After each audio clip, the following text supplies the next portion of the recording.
नमस्कार दोस्तों, स्वागत है आपका हमारे चैनल कहती हूँ कहानी में। इस चैनल में हम हर हफ्ते आपके लिए साहित्य जगत से एक कहानी ढूंढ कर लाते हैं। उन लोगों के लिए जो पढ़ने पढ़ाने के शौकीन हैं, कथा कहानियों का रस लेना पसंद करते हैं, साहित्य से जुड़े रहना चाहते हैं लेकिन किसी वजह से इन किताबों को अब पढ़ नहीं पाते। तो आज की कहानी का नाम है कस्बे का सिनेमा मैनेजर।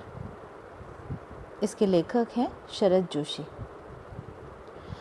जाने कैसे वह बेढब सा मकान कस्बे के सभी लोगों को सिनेमा नज़र आता था।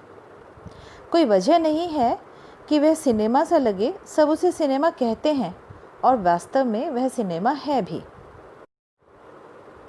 वह मूंगफली का गोदाम नहीं है और न ही कोई सरकारी प्राथमिक शाला, जो कि उसे होना चाहिए।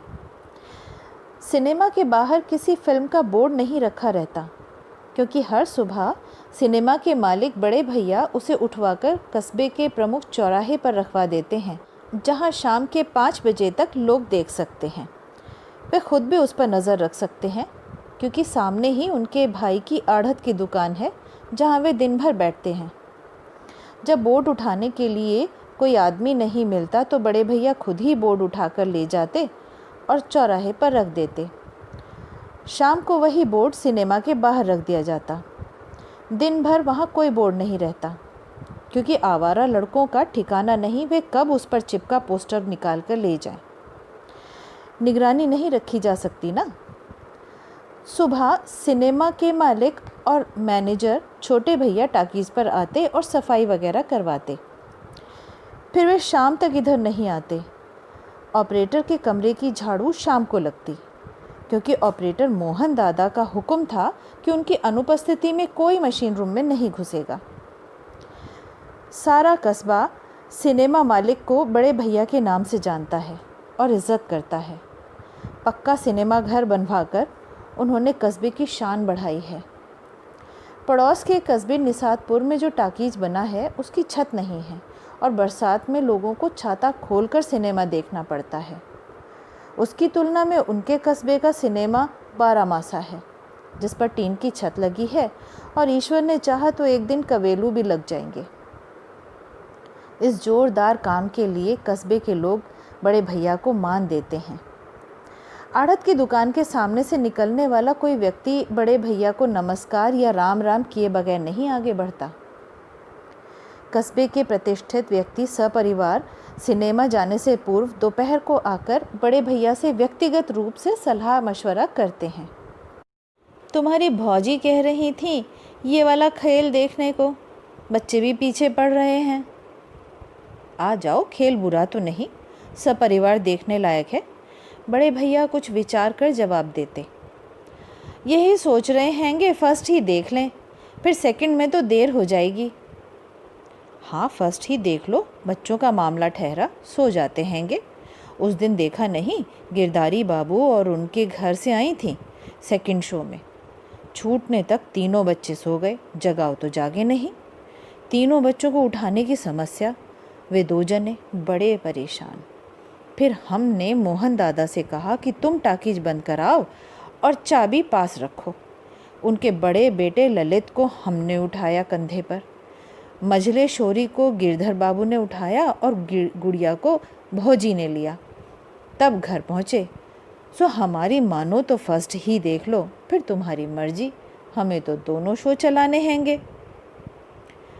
यही ठीक है, फर्स्ट देख लें, भीड़ तो नहीं है ज़्यादा। तुम्हें क्या करना भीड़ से, होए ससुरे भीड़, तुम्हारे लिए सीट मिल जाएगी। बड़े भैया का अपना तो उमड़ पड़ता है। एक लाइन में करवा देना।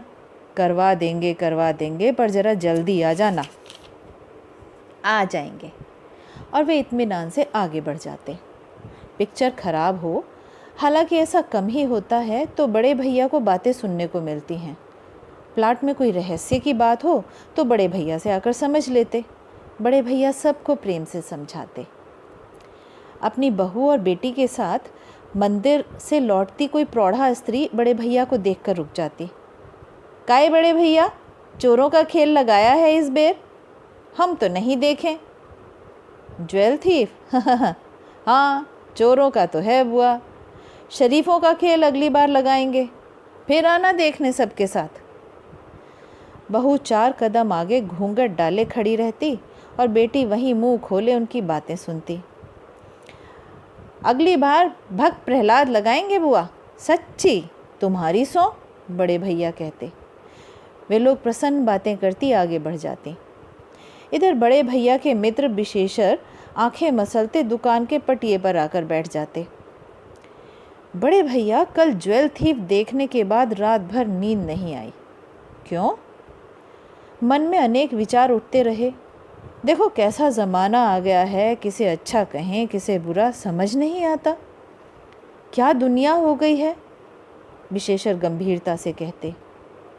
ये तो है ही, बेचारा देवानंद सोने चांदी की दुकान पर नौकरी करने आया था, कैसा झमेले में फंस गया। वह तो कहो बाप पुलिस अफसर था, जो इतनी भाग दौड़ कर जान जोखिम में डाल बेटे को बचा लिया, नहीं तो कौन पूछता हैगा इस जमाने में। बड़े भैया स्वीकृति में गर्दन हिलाते।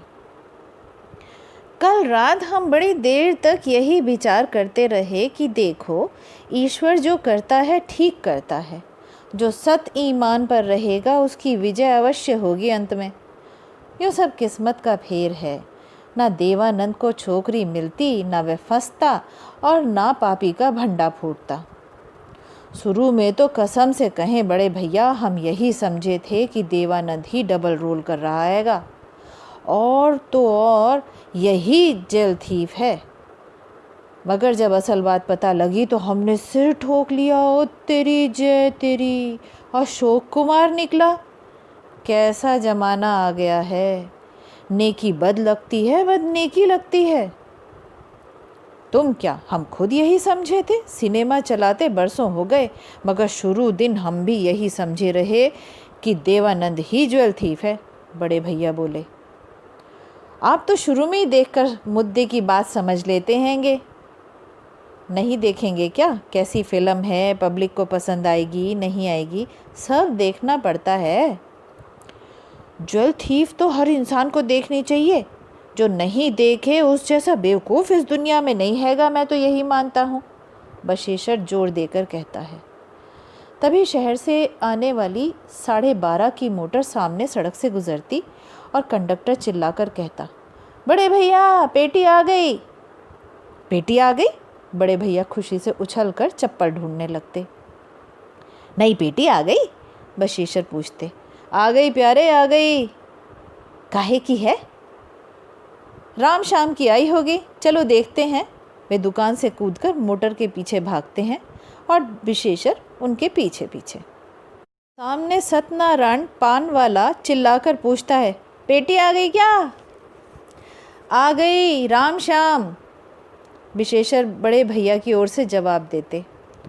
ओए होए होए, राम भरोसे होटल के कढ़ाई मांजने वाला छोकरा ठुमकने लगता।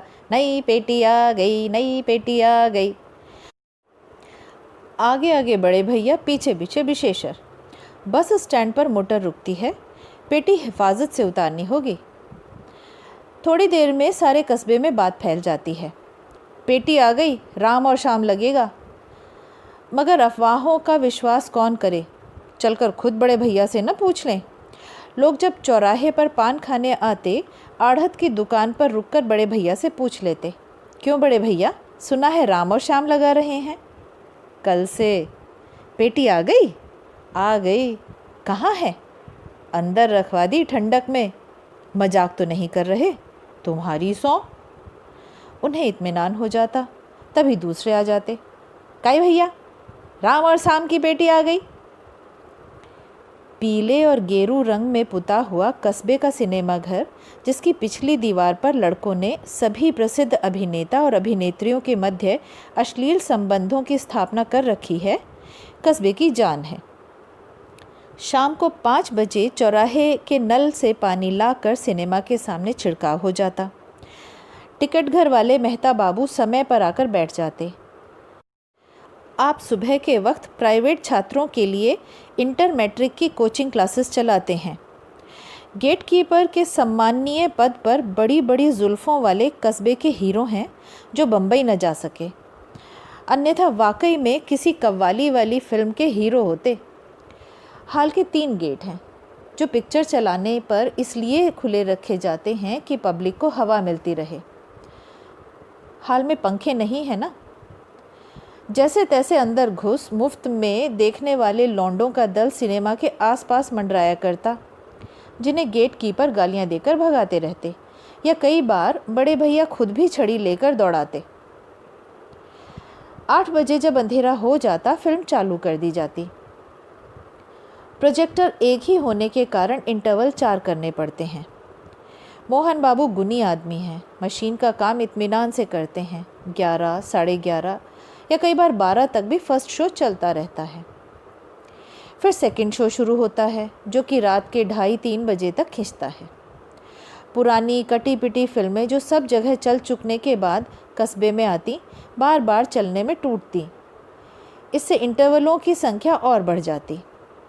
हाल में बैठने के लिए सभी किस्म की कुर्सियां हैं। लंबी बेंचें, टीन की कुर्सियां, फोल्डिंग चेयर, स्टूल, टूटी स्प्रिंग के सोफ़े और मूढ़े भी सभी लाइन में लगा दिए गए हैं। लोग अपनी पसंद की कुर्सी छांटकर बैठ सकते हैं। खटमल सब में है। 3rd क्लास वालों के लिए दरियां और चटाइयाँ बिछी हुई हैं, जहां देखने वाला इत्मीनान से फैलकर बैठ सकता है।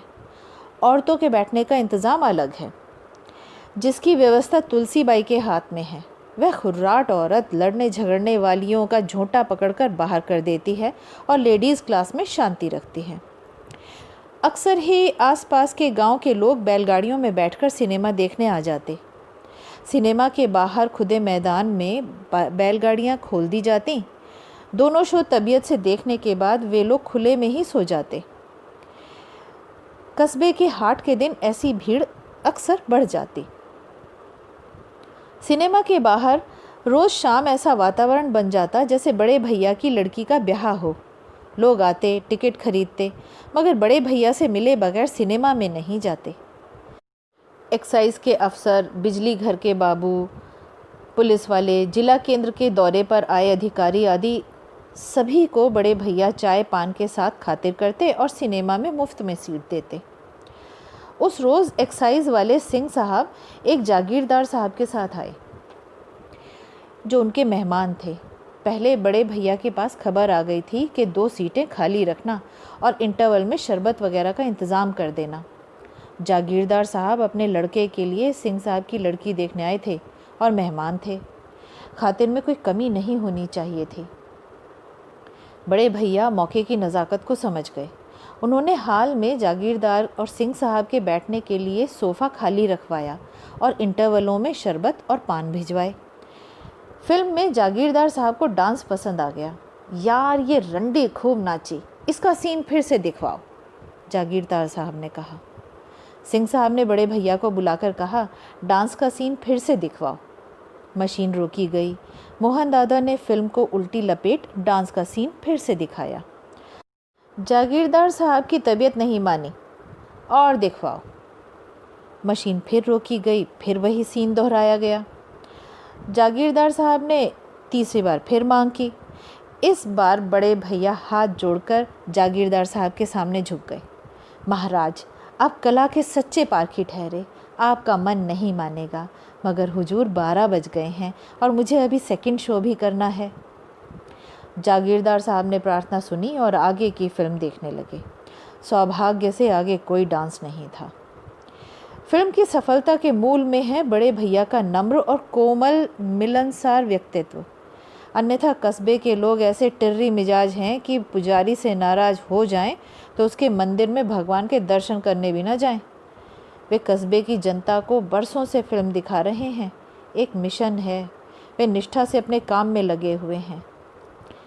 कस्बा उनका दर्शक परिवार है जिसमें उनका व्यक्तित्व घुल मिल सा गया है। कल रात गर्मी ज़्यादा थी।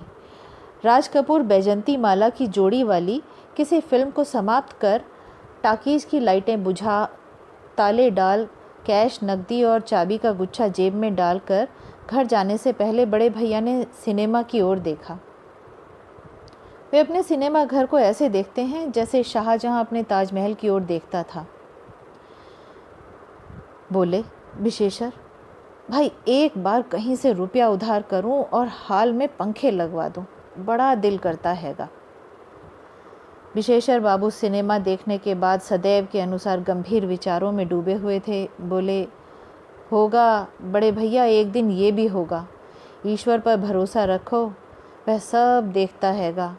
जिसने तुम्हारे हाथों से पब्लिक के लिए इतना बड़ा सिनेमा खड़ा करवा दिया, वो पंखे भी लगवाए देगा।